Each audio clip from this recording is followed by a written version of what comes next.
The light turned green, and then I was somewhere in the intersection. Ellis Beta is back in the Cambridge intersection where Beta became the victim of a hit and run in February 2016. Beta was on a bike, hit by a man in a pickup truck. Couldn't breathe, couldn't move. Beta was badly hurt, 4 fractured ribs and a serious back injury. I was absolutely convinced I was dying. Cambridge police tracked down the man who hit Beta and took off. Turns out he was one of their own, Cambridge police officer Ryan Callanan. What did you think? I was horrified. Callanan was charged with leaving the scene of a personal injury crash and negligent operation of a motor vehicle. But a judge threw out the charges thanks to a court diversion program for veterans like Callanan. What I was told was that he left the scene because of his PTSD, because when he hit me, it made a noise and it triggered his PTSD from active duty. As someone who's dealt with mental health issues, Beta supported the charges being dismissed. If he got successful treatment for mental illness, then I didn't see a problem why he would be back on the force. But we showed Beta the police report that included details Beta never heard before. Officer Callanan told an investigator he briefly looked down at his phone while driving. The investigator also wrote that when he spoke with Callanan at his home about an hour and a half after the hit and run, he smelled only a very faint odor of alcoholic beverage, but he did not appear to be intoxicated.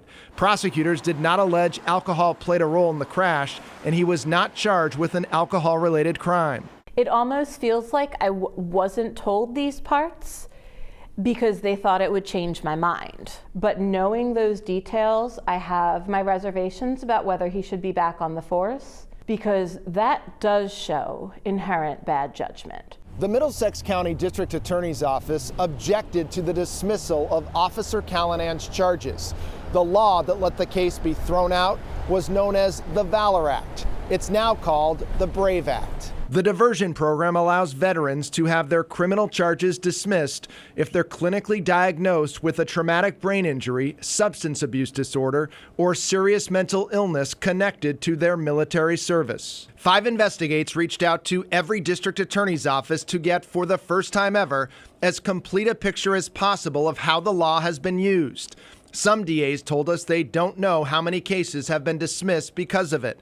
But veterans have relied on it in other counties dozens of times since 2016. The dismissed charges include drug distribution, strangulation or suffocation, indecent assault and battery, kidnapping, assault and battery on a person over 60, and other crimes against the elderly or disabled. If a police officer is suffering from mental health issues, should that person be back out on the streets as an officer?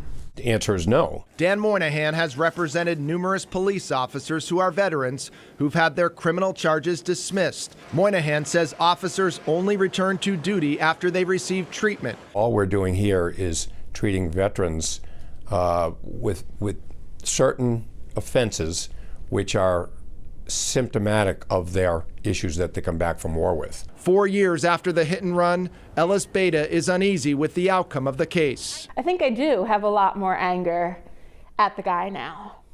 Because, yeah, I spent a lot of time processing it and things like that with the facts that I knew, but the facts that I knew were pretty gentle. Officer Callanan declined to comment on the case. In a character reference in his court file, his former commander in Iraq said he was impressed by his unflappable demeanor and dependability. The city of Cambridge tells us he's still an officer in good standing. Mike Bodette, 5 Investigate.